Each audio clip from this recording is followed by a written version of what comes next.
안녕하세요. 반반 결혼하기로 하고 결혼 준비 시작하자마자 파혼해버린 29살 여자입니다. 파혼한 남자친구는 저보다 3살이 많아요. 각자 비슷한 업종에 종사하고 있고 그러다 보니 서로 통하는 게 많아 연애를 시작하게 되었습니다. 1년 반에 연애 끝에 청혼을 받아 결혼하게 되었어요. 결혼 이야기 나오고 서로의 재정 상황에 대해 이야기를 나누다가 서로 모아놓은 돈의 액수가 비슷한 것을 알게 되었습니다. 사실 그 금액이 많지는 않아요. 남자친구 5천, 저 6,500이었습니다. 굳이 따지고 든다면 제가 1,500만 원 더 해가는 거긴 하지만 그래도 그동안 데이트 비용 중에 남자친구가 더 냈던 부분도 있고 중고차긴 하지만 남자친구는 자동차도 가지고 있는 데다 저랑 놀러 다니면서 감가도 조금 되었을 테니 그 부분에 대해선 따로 짚고 넘어가지 않기로 했어요. 남자친구가 가져오는 돈에 자동차를 재산으로 포함하기로 했고 제 돈으로는 결혼식 비용과 혼수를 부담하기로 했습니다. 신혼집 구하는 과정에서 모자란 돈은 이자 부담이 있을지라도 그냥 대출을 받아서 구하기로 했습니다. 제가 고집도 세고 어려서부터 기가 세다는 소리를 많이 들었어요. 그런 맞춰주기 힘든 제 성격, 1년 반 연애하는 동안 군소리 없이 다 맞춰주고 그러던 사람인데 상견례 시작도 하기 전에 파혼을 하게 될 줄은 꿈에도 생각 못했습니다. 결혼 이야기 나오자마자 저희 부모님께 남자친구를 인사시켰어요. 저희 어머니도 제 성격을 알고 있다 보니 네 성격 맞춰주는 사람이면 보살이다 하면서 좋아라 하셨고요. 곧바로 상견례 일정을 잡으라고 하시더라고요. 그래서 상견례 일정을 잡으면서 그 전에 제가 먼저 인사를 드리러 가기로 되었습니다. 남자친구 집에 인사를 드리러 갔는데 식탁이 좁다고 거실에 큰 상을 펴놓고 있었어요. 현관문에서 부엌이 보이는 구조라서 쓱 봤는데 식탁은 그냥 평범한 가정집 사이즈였습니다. 저 온다고 뭔 음식을 얼마나 많이 하셨길래 일반 가정집에서 쓰는 식탁이 작다고 하는지 싶었어요. 그리고 그 마음 씀씀이만 봤을 때는 좋은 분들이시구나 하고 긴장한 마음이 살짝 풀리게 되었습니다. 거실에 펴놓은 커다란 상에 앉아있는데 식사를 하기 앞서서 사람 불러놓고 밥부터 먹을 수가 있냐며 이런저런 단순하고 평범한 이야기들을 주고받게 되었습니다. 어머님이 차를 내오셨고 따뜻한 차를 마시면서 그냥 학교는 어디 나왔느냐, 부모님은 뭐 하시냐 같은 간단한 호구조사성 질문들을 주거니 받거니 하고 있었어요. 질문은 거의 아버님이 먼저 하셨는데 무슨 이야기 주고받다가 어머님이 뭔가 맞장구를 치시며 잠깐 아버님 말을 끊는 순간이 있었는데 아버님이 순간 어머님을 노려보면서 스흡하고 소리를 내더라고요. 왜 있잖아요. 집에서 키우는 강아지나 고양이가 말을 안 듣거나 하면 안 되는 행동을 할 때 경고하듯 내는 그 소리요. 보통은 사람이 사람한테는 잘하는 소리가 아니다 보니 저도 잠깐 놀랐는데 그때 눈에 들어온 게 있었으니 어머님이 아버님 옆에 앉아있기는 한데 무릎을 꿇고 앉아 계셨어요. 여태까지는 너무 긴장했다 보니 정면에 보이는 거 말고는 시야에 아무것도 들어오지 않았는데 아버님이 낸 그 소리 때문에 뒤늦게나마 발견하게 되었습니다. 불편할 텐데 왜 저렇게 앉아 계시지 했는데 뭐 당장 제 동생도 양반다리 하고 앉아있는 거 불편해서 군대에서 고생 좀 했다. 이런 이야기를 한 적이 있다 보니 그래서 그런가 보다 하고 넘겼지만 그래도 아버님이 어머님을 대하는 태도를 보고는 조금 심상치 않구나 하는 생각이 들었습니다. 간단한 질문 시간이 끝나고 나서 이제 어머님이 식사를 하자고 하면서 음식을 준비하러 부엌으로 가셨는데 남자친구면 남자친구 아버님은 그냥 자리에 앉아가지고는 멀뚱멀뚱 TV만 보고 있지 아무것도 도와주질 않더라고요. 당장 테이블 위에는 마시던 찻잔이 돌아다니고 있는데 그걸 부엌에 가져다 놓는다던가 아니면 뭐 수저나 앞접시 같은 거 가져다 놓는 정도는 도와줄 수 있는 거 아닌가 생각했어요. 어머님이 냉장고에서 이것저것 꺼내서 밑반찬도 덜고 있는데 아무도 그걸 신경 쓰지 않으니까 오히려 손님인 제가 다 불편하더라고요. 그래서 옆에 앉아있는 남자친구 옆구리 쿡 찌르면서 좀 도와드리라고 눈치를 줬습니다. 남자친구는 대번에 제 눈치 한번 보고 아버님 눈치 한번 보더니 우물쭈물 자리에서 일어나더라고요. 그런데 남자친구 아버님이 그런 남자친구를 불러 세워서는 그냥 앉아있어라 하는 거예요. 저도 같이 일어나서 도우려고 했는데 저도 덩달아 그냥 자리에 앉아버렸네요. 식탁이 작아서 상을 폈다는 말이 왜 그랬는지 알 정도로 진수성찬을 준비해 주셨더라고요. 밑반찬이라고 꺼내주신 것만 해도 김치를 제외하고도 9가지나 됐습니다. 김치도 배추김치만 있는 게 아니고 깍두기며 파김치며 종류별로 다 있었고요. 불고기는 재워놓은 거 바로 해서 주신다고 혼자 이리저리 분주하게 움직이면서 이 더운 여름날에 불 앞에서 땀을 뻘뻘 흘리고 계시는데 아무도 신경 쓰지 않더라고요. 주방에서 우당탕 소리가 나서 고개를 돌려보니 어머님이 찬장에 있는 브루스타를 꺼내다가 옆에 있던 뭘 떨어뜨렸나 봐요. 그래도 남편이랑 아들인데 당연히 괜찮냐는 소리가 나와야 되는 거 아닌가 했는데 아버님은 소리 때문에 고개가 돌아가 놓고는 어머님이 다치지 않은 걸 확인이라도 했는지 또 혀를 찢하고 차면서 칠칠 맞긴 하면서 궁시렁대고 있는 거예요. 어머님이 체구가 저보다도 작으신데 찬장 맨 위에 올라가 있는 거 꺼내는 게 얼마나 힘들었겠어요. 집에 남자라고 2명이 있는데 도와주기는커녕 엉덩이랑 바닥이랑 하나가 된 건지 일어날 생각도 없어 보이고 차라리 뭐 저한테 할 질문이 남았거나 해서 저한테 뭐를 더 물어보고 있거나 했으면 그러려니 했겠는데 딱히 저한테 무슨 질문을 하는 것도 아니고 그냥 TV 화면만 보고 음식 차려지길 기다리고 있는 게 조금 보기 그랬습니다. 아무리 집마다 가풍이 다르고 그렇다지만 나눠서 하면 금방 끝나는 거고 그게 힘든 일도 아니잖아요. 음식하는 거야 솜씨의 영역이니까 어머니 혼자 하는 걸 두고 뭐라 할 수 없지만 준비하는 게 손맛이 필요한 것도 아니고 저희 집이랑 분위기가 너무 다르다 보니 적응이 되지가 않았습니다. 어머님 혼자 오며 가며 하면서 힘들게 꺼낸 브루스타 올려놓고 미리 해놓으신 두부전골 가져와서 올리고 밑반찬에 앞접시며 수저며 전부 다 혼자 하시더군요. 전골이라 냄비도 꽤나 무거울 텐데 아무도 도와줄 생각이 없는 걸 보니 참 놀랄 노짜였습니다. 이럴 줄 알았으면 그냥 밖에서 뵙자고 할 걸. 결혼 허락받는 게 꼭 집에서 하라는 법도 없는데 당연히 집에서 보기로 정했나 싶고 괜히 제가 죄송스럽기까지 했네요. 아무튼 이래저래 식사 준비가 끝이 나게 되었고 어렵게 식사를 시작하게 되었습니다. 식사하는 도중에 아까 방금 전 남자친구 어머님이 아버님이 쓱하고 눈치를 준다고 대화하다 끊었던 화제를 두고 어머님이 저한테 다시 못했던 질문을 하셨어요. 식사하면서 저도 물어보는 질문에 대해 이래저래 대답하면서 대화를 나누고 있는 와중이었는데 아버님이 난데없이 어이 하고 팔을 뻗어서는 어머님 얼굴 앞에다가 국그릇을 가져다 대더군요. 어머님은 그걸 또 자연스럽게 아버님이 내민 국그릇을 받아들어서는 두부전골을 떠서 주는데 식탁이 작아서 큰 상을 준비했다고 해도 식탁보다 조금 더 클 뿐이지 무슨 조상님 제사상만한 상도 아니었거든요. 게다가 전골은 밥상 딱 정중앙에 위치해 있고 상석인 아버님 자리에서 제일 가까운 데다가 국자도 냄비에 같이 들어있었는데 심지어 저랑 한참 대화를 나누고 있던 와중이었는데 기어이 그 국물 좀 떠달라고 밥그릇을 내미는 걸 보니 말도 나오지 않았습니다. 계속 머릿속으로 우리 집 아니다, 우리 집 아니다, 남의 집이다 하고 대수롭지 않게 넘기려고 노력했습니다. 제가 뭐라도 된다고 솔직히 밑반찬 9가지에 전골에 불고기까지 솔직히 준비하는 거 보통 정성이 아니잖아요. 식사 준비할 때 꼼짝도 않는 걸 봐선저거 준비하는 동안 안 도와줬을 거 안 봐도 뻔했는데 국이 싱겁니 불고기가 짜니 불만은 또 어찌 그리 많은지 여태까지 꼬라지를 보면 당연한 소리겠지만 식사가 끝나고 나서도 남자친구나 남자친구 아버님은 엉덩이를 바닥에 접착제라도 붙여놓았는지 꿈쩍도 않고 멀뚱멀뚱 앉아 있었습니다. 제가 먹은 그릇 정도는 제가 직접 치워도 되지 않겠나 싶어서 먹은 그릇 모아서 싱크대에 가져다 놓는데 한참 정리하느라 바쁜 어머님한테 남자친구가 또 한마디 하더군요. 엄마, 나 물 줘. 하면서 물을 찾는 겁니다. 어머님이 물을 어디 숨바꼭질 한다고 숨겨둔 것도 아니고 버젓이 정수기에 컵만 가져다 대면 나오는 걸 가지고 자리에 앉아서 꿈쩍도 안 하면서 어머님한테 그걸 시키는 거예요. 어머님은 또 대수롭지 않게 컵에 물 받아서 남자친구 가져다 주고요.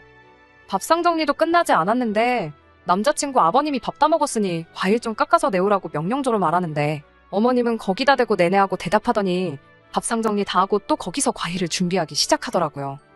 과일 준비하고 나서 남자친구 어머님은 혼자 식탁에 앉아가지고 그제서야 숨 좀 돌리시는 건가 싶었는데 과일 껍질 벗겨내고 붙어있는 자투리를 살살 발라내서 그걸 드시고 있는 겁니다. 멀쩡한 것들은 이미 남자친구랑 아버님한테 가 있고요. 가부장적인 집에서 얼마나 힘든 삶을 살아오셨나 싶어서 제가 어머님한테 힘드시죠 하고 물었어요.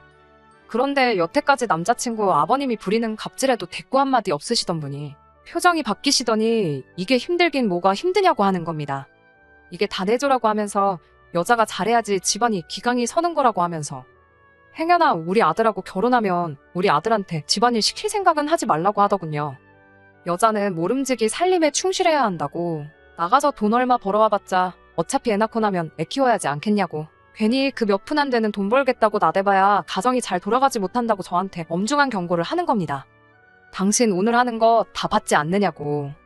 앞으로 살면서 감정 상할 일이 한두 가지가 아닌데 다툴 일이 생겨도 남자가 져주는 것보다 여자가 져주는 게 더 쉽다니 가정이 화목하려면 여자는 필요할 때면 벙어리로 살고 장님으로 살고 그래야 한다는 거예요. 몇 시간도 안 되는 시간 있으면서 가부장적인 남자친구 집에서 어머님 혼자 고생하시는구나 생각할 필요조차 없었던 겁니다. 남자친구 어머니는 이미 종로를 식문으로 타면서 사는 삶이 당연하다고 납득하고 살고 있는 듯 했고, 나아가서는 그런 삶을 저도 당연히 살아야 된다는 식으로 강요하기까지 시작한 거예요. 아들 자식이나 남편인 아버님한테는 찍소리도 못하고 국 떠달라면 국 떠주고 물 떠줘오라면 물 떠다주고 하시던 분이 그래도 얼마 뒤에는 며느리가 된다고 저한테는 구구절절 이런저런 소리를 다 하더군요. 결혼하면 하루빨리 직장 그만둘 생각하고 아들 내조할 생각부터 해라. 내가 입맛이 까다로워서 밥도 같이 한 거 아니면 안 먹으니 혼수로 밥솥은 살 필요 없겠다 하면서 반찬도 이것저것 많이 해주신 게 저 먹으라고 해준 게 아니고 솜씨 자랑하려고 해줬던 것도 아니었어요. 오늘 먹은 것들이 다 우리 아들이 잘 먹고 좋아하는 반찬들이라고. 국은 아무거나 해줘도 다 잘 먹으니 식사 때는 꼭 국 하나에 반찬 3개씩은 해서 챙겨주라는데 솔직히 너무 당황스러워서 대답도 나오지가 않더라고요. 그리고 그때 이 집구석에 며느리로 들어오는 게 내 창창한 팔자를 내 손으로 다시는 풀을 수도 없게 꼬아버리는 거라는 확신이 들었습니다. 그냥 이 지옥 같은 시간이 빨리 가면 좋겠다고 마음속으로 기도만 하고 있었습니다. 결혼하면 남편 하나만 바라보고 살아야 되는 거라고, 앞으로 친구도 만나지 말고 남편 부담스럽지 않게 친정과도 연락을 줄이라는 말에도 영혼 없이 대답만 하면서 넘기고 있었는데, 당신 힘들게 살아온 종로로 식무살이를 그대로 저한테 대물림을 시켜주려는 건지 이야기가 끝나지 않았어요. 듣다가 결혼하면 이제 시댁 식구가 되는 거니 되도록 친정 멀리하고 죽어서도 시댁 귀신이 돼야 한다는 이야기가 나왔을 때 결국 터져버려서 자리 박차고 일어나서 그냥 이 결혼은 못하겠다 말하고 황급히 남자친구 집에서 뛰쳐나왔습니다. 그래도 어른들 계시는 자리라고 어떻게든 그 자리에 붙어 있으려고 노력했는데 계속 내내거리고 대답만 해봐야 저만 계속 우습게 보이겠거니 싶더라고요. 그래도 남자친구라고 제가 갑자기 폭발해서 뛰쳐나가니 갑자기 왜 그러냐며 저를 잡으러 오더군요. 그걸 말해줘야 아느냐고 말했는데 남자친구는 말 안 해주면 자기가 어떻게 아냐며 되려 성질을 부리네요. 진짜 몰라서 그러는 것 같아서 남자를 무슨 안을 모시듯이 떠받드는 집에서 자란 외동아들하고 결혼하는 건 아무래도 아닌 것 같다고 딱 잘라서 이야기를 하니 남자친구는 뭘 그런 걸 가지고 그러냐며 대수롭지 않게 넘기려고 하더군요. 아버지가 좀 보수적이고 찔러도 피 한 방울 나지 않을 것 같은 건 자기도 알고 있다고 하더군요. 하지만 글쎄요. 처음에는 아버님이 너무하긴 했지요. 그런데 제가 아버님하고 결혼하는 게 아니잖아요. 집안 분위기가 보수적이고 가부장적이고 솔직히 제가 남자친구 부모님 모시고 살 것도 아니니까요. 그리고 남자친구한테 어머님이랑 단둘이서 아주 잠깐 동안 사이에 나눈 이야기 때문에 이 결혼 못하겠다고 결정한 거라 말했습니다. 당신 어머니처럼 살고 싶은 생각은 눈꼽만치도 없다고. 식모살이 대물림 받는 게 뭐 좋은 거라고 꾸역꾸역 결혼해서 내 팔자 내가 꼬아버리겠냐고 말했어요. 그러니 남자친구가 한숨을 땅이 꺼져라 푹 쉬면서 한다는 소리가 아주 가관이더군요. 지금이야 그렇게 사는 인생이 싫겠지만 어차피 결혼하고 그러면 당연히 우리 사이에 아이가 생기지 않겠냐고. 아이 생기면 자동적으로 그렇게 될 거랍니다. 애는 엄마가 키워야 하니 그때 가서는 회사도 그만둬야 할 텐데 지금은 우리 엄마가 한 말이 이해가 안 되고 납득할 수 없겠지만 나중 가면 그게 당연한 거라고 하더군요. 어차피 전업주부가 되면 너가 다 해야 할 일들이고 틀린 말이 하나 없는데 뭐가 문제냐는 겁니다. 그리고 자기는 아버지랑 달라서 집안일 하는 것도 좋아하고 힘든 것들은 다 도와줄 거라고 하더니 너 전업이 뭔 말인지는 알지? 라고 재차 저에게 확인을 하듯 질문을 던지더군요. 어차피 애 태어나고 집에 있게 되면 너가 도맡아 할 일이고 애 키우면서 살림하고 바쁘면 친정에도 자주 못 가고 그렇게 되는 거라고. 그냥 어머니가 옛날 분이라서 시댁 귀신 어쩌고 하면서 말을 겁주듯이 한 거지. 그렇게 되는 게 자연스러운 일이라고 혼자 또 강연하듯 나불대고 있는데 너무 어이가 없어서 나불대는 주둥이를 손바닥으로 한 대 후려쳐버렸네요. 애는 뭐 엄마 혼자 만드냐고. 아이가 엄마 품에서 크는 것도 맞지만 아빠 품은 없이 키울 거냐. 부모 품에서 크는 게 자식이지 않냐고 한마디 해줬네요. 전업주부 하는데 나는 전업주부 할 생각도 없고 내 경력 유지할 거라고. 그리고 애초에 우리 꼴랑 1억 가지고 시작하는 거나 마찬가지인데 어디 뭐 반지하에서부터 시작하려고 그러는 거냐고 했습니다. 네 월급 외벌이로 대출이자의 생활비며 네 말대로 곧 태어난다는 자식들 교육비에 우리 노후까지 감당이나 되겠냐고 했어요. 대출이자의 생활비만 해도 모자랄 월급 가지고 전업주부니 뭐니 떠들지 말고 당장 주제 파악부터 하라고 했네요. 집안일 도와주겠다는 말부터 입에 침이나 바르고 거짓말 하라고 했습니다. 당장 엄마가 밥 차려서 입안에 떠넣어줄 때까지 꿈쩍도 안 하고 있던 게 뭔 집안일이냐고. 차려준 밥 다 처먹고 나서 엄마한테 물 떠달라는 놈이 집안일 도와주겠다는 소리를 하고 있냐고 했습니다. 결혼 허락받으러 온 날에 파혼까지 결심했는데 그게 오로지 너네 부모님만의 문제겠냐고 했어요. 오늘 너네 부모님이 무슨 행동을 하고 무슨 말을 했건 간에 너가 나한테 확신을 줬다면 이 결혼 나도 긍정적으로 생각했을 거라고. 부부 사이에 믿음이 중요하다는데 너는 믿음은커녕 오히려 인간 밑바닥의 끝을 보여줬다고 쉴 틈 없이 쏘아붙였습니다. 그러니 남자친구도 제 말을 하나하나 듣다가 얼굴이 점점 시뻘개져가지곤 세상이 어디 네 뜻대로 돌아가는 줄 아냐고. 예로부터 남자가 돈 벌어오면 여자가 살림하고 애 키우고 하는 게 세상의 이치라고. 너야말로 주제 파악 못하고 생각머리 고치지 않으면 평생 결혼은 물 건너간 거라고 저한테 악담을 퍼붓더군요. 누가 할 소리를 하고 있냐고 어디 한번 평생에 걸쳐서 찾아보라고 했습니다. 시어머니한테 바톤 넘겨받아서 아들 밥 챙겨주고 뒷바라지 해주려고. 자기 인생 던져버리고 너한테 시집올 여자가 어디 있겠냐고요. 제 뒤로 뭐라뭐라 혼자 떠들던 남자친구 뒤로 한 채 저는 그냥 집으로 돌아왔습니다. 집에 돌아오니 어땠냐고 어머니가 궁금해하시길래 그냥 그날 있었던 일 하나도 빠짐없이 싹 다 이야기해줬어요. 어머니는 놀라서 말도 잇지 못하고 헛웃음만 지으시더라고요. 요즘 세상에도 그런 집이 있냐고. 어머니도 평생을 살면서 그런 사람들은 처음 봤다고 하시더라고요. 그나마 다행인 건 결혼 준비가 더 진행되기 전에 미리 알고 파혼하게 돼서 다행이라고 조상신이 도왔다고 하시네요. 정말 조상신이 도와준 건지는 모르겠지만 어쨌든 딱 봐도 이게 똥인지 된장인지 확실하게 구분이 되는 상황에서 굳이 찍어 먹어보지 않고 빠른 결정 내리길 잘했다는 생각이 듭니다. 저녁 돼서 남자친구한테 바로 문자가 왔는데 뭐 자기가 잘하겠다는 말만 하지 구체적으로 어떻게 하겠다는 말은 하나도 없었거든요. 잘한다는 말 믿고 결혼했다가 평생 후회할 일 있냐고 앞으로 볼 일 없으니까 구질구질하게 연락하지 말라고 했어요. 거기서 전화 끊고 딱 쿨하게 끝냈으면 좋으련만 제가 구질구질이란 단어를 꺼냈다고 걸고 넘어지면서 성질을 부리길래 지금 누가 누구한테 성질을 부리는 거냐고.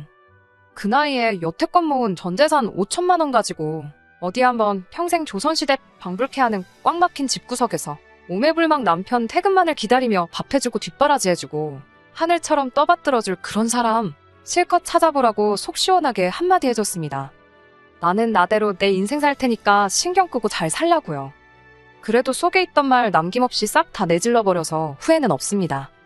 아직도 누가 파혼에 대해 저에게 물어본다면 속 시원하게 한 점 후회도 남지 않는다고 자신있게 대답해줄 수 있을 것 같네요. 끝까지 들어주셔서 감사합니다. 오늘의 사연은 여기까지입니다. 구독과 좋아요, 알람 설정 부탁드리고 더 좋은 사연으로 다시 찾아뵙겠습니다. 감사합니다.